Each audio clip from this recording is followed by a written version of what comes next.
Hi. Yellow. And we're back. So after we made our last video, we received so much positive feedback from people who watched it.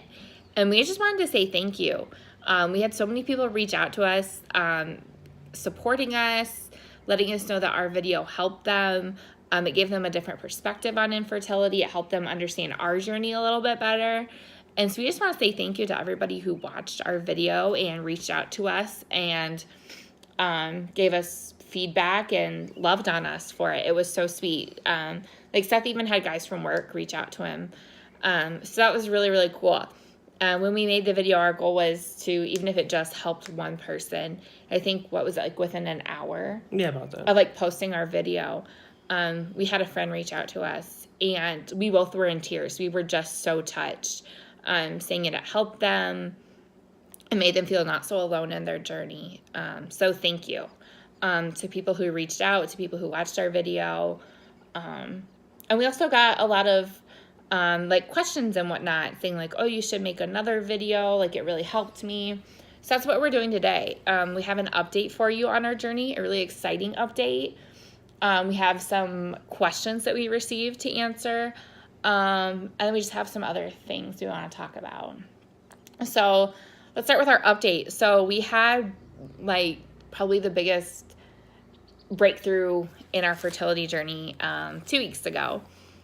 So we found out that I ovulated for the very first time. So that was really, really exciting because I've never ovulated before. And so how we found that out is through blood work and checking my progesterone level over like 2 or 3 times over a course of a week to a week and a half. So that was really, really exciting. That was a huge step for us because you can't conceive unless you've ovulated, which we've never have before. Kind of need that to happen. Yeah. So we didn't conceive that cycle, and that's totally okay. We weren't expecting to conceive the very first cycle, but we were happy with ovulation and happy that we ovulated. So we're just kind of right now really excited that we ovulated. And just praying that hopefully it'll happen the next cycle. Yep. We're praying that I'll ovulate the next cycle. And if we conceive, that would be amazing. So that's our big update. Can you get the questions up? We have some questions on our phone. Commonly asked things and whatnot that we wanted to address from our last video. So we had a lot of people reach out and suggest that I get my thyroid checked if I haven't. So we did want to address that. I have had my thyroid checked. That was one of the very first things our first infertility doctor checked was thyroid. So my thyroid is checked. It's good. So is mine. Seth's is good. So that's awesome news. So thank you to the people who reached out and suggested that. We appreciate the suggestions. Maybe it was something we wouldn't have thought about having our doctor check. So thank you. The second one was talk to your doctor about taking metformin to get pregnant. Because it's helped other people with PCOS get pregnant. So the good news is I have been on metformin since like October. Yeah. Last year, I was diagnosed with insulin resistance. So I took a glucose tolerance test and I had my blood checked over like 2 or 3 times over 3 or 4 hours. And I was diagnosed with insulin resistance. So I take metformin. And that is known to help a lot of people with PCOS get pregnant and help with just PCOS in general. So thank you to those people that suggested that and reached out regarding the metformin. Yep. So we had some people ask us who our fertility doctor is. And we don't mind questions, but we just don't feel comfortable saying who our specific doctor is on camera, just out of respect for them and their privacy. But if you are looking for a recommendation for a fertility doctor, please reach out to us and we'll give you their name. We will say that we do go to the University of Iowa Reproductive Endocrinology Clinic, which is the infertility clinic in Iowa City. Our doctor is amazing. We're actually working with 2 different doctors there, a PA and then a doctor who's just finishing up her fellowship. And she'll be on staff there this summer. So we really, really love our infertility doctors. They're amazing. They're very, very thorough. They're very approachable. We love them. But we just don't want to say their names on camera. So, but if you do need a recommendation for a great infertility doctor, just reach out to us. We're more than happy to give you their names. And they put us in charge of our care. Yeah, that's awesome. They let us call the shots. Yeah, they just give suggestions and what the options are, and then they let us decide what we want to do. And that was very important to us. We didn't want anyone to tell us what we had to do, but they give us options and we call the shots. Yep. And that makes us feel like we're in charge of our care, and that's what we wanted. If something's not working, we can tell them, hey, this isn't working. Can we try something else? Yeah. Yeah. So the next thing this is kind of like the biggest question we got was, how do your rounds of medication work? Because we say that, I just finished a round of Femara. We're starting our next round of Femara. So, on day 3 through 7 of my cycle is when I take my Femara, depending what my dose is for the month, which my doctors give me that based on my levels from the previous month. That's how many pills or dose I'll take, that day, whatever. I take that days 3 through 7 of my cycle. And then days 10 through 21 of my cycle is when I will do ovulation testing daily to see if I've gotten any hormone surges, which would indicate ovulation is soon. And so if you're not familiar with how an ovulation test works, it looks pretty much just like a pregnancy test. You just pee on it and wait for the results. Very expensive. Huge shout out to my sister. After our last video, she sent us a box of ovulation sticks. Thank you, Shauna. They're very expensive, so thank you. That was really, really sweet of you.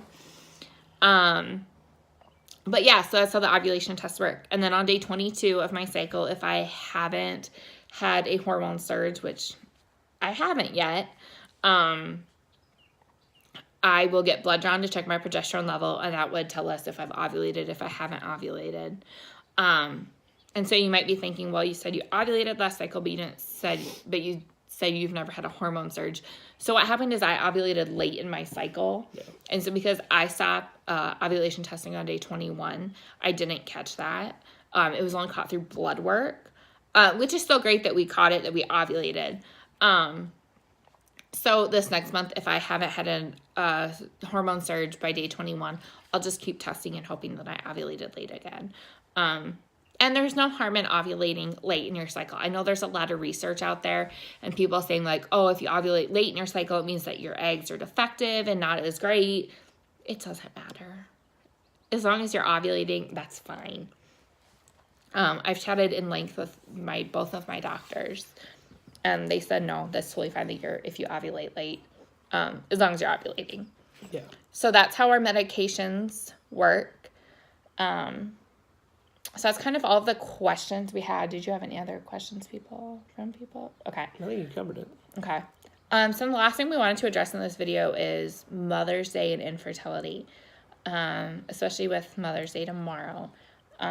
So we know that Mother's Day and Father's Day are hard for people going through infertility, people who are trying to have a baby, people who have a baby in heaven. We know it's very, very hard for you. It's hard for us. We just want to say we're here for you. We're here with you. You're not alone. You're definitely not alone. Do what you have to do to get through the day. If you want to celebrate Mother's Day, if you don't want to celebrate it, there's no right or wrong way to handle it and address it. You just have to do what you have to do for your own mental health. You do what you need to do to live your best life. Yeah. Seth makes funny because I've been saying that a lot lately. But honestly, just do what you have to do to get through it. You're not alone. We know it's hard, but we're here with you. We're here for you. If you know someone going through infertility, just love on them, support them. Honestly, we should all be doing that every day of our lives to everyone we love, no matter their situation or not. We can all be a little bit kinder to each other. So if you're going through infertility, if you've lost a baby, if you're trying to have a baby, or if you have a baby and you're a mother, we're here with you. We're here for you. You're in our thoughts. You're in our prayers. We pray daily for all those going through infertility, for those who have lost babies. Just for whatever your situation is, you're not alone. You're never alone. So that's all we have. Sorry, I keep looking at our our dog's our over dog's there. over here, and she's moving around, so just making sure she's yeah. not getting into stuff. So that's all we have. If you have more questions for us, hit us up. Yep. Like we said, our goal was just that if we could just help one person, it was worth it, and we did. Yep. And so if we can help more, that would be amazing. So thank you guys for watching, and we love you guys, and we'll see you later. Bye.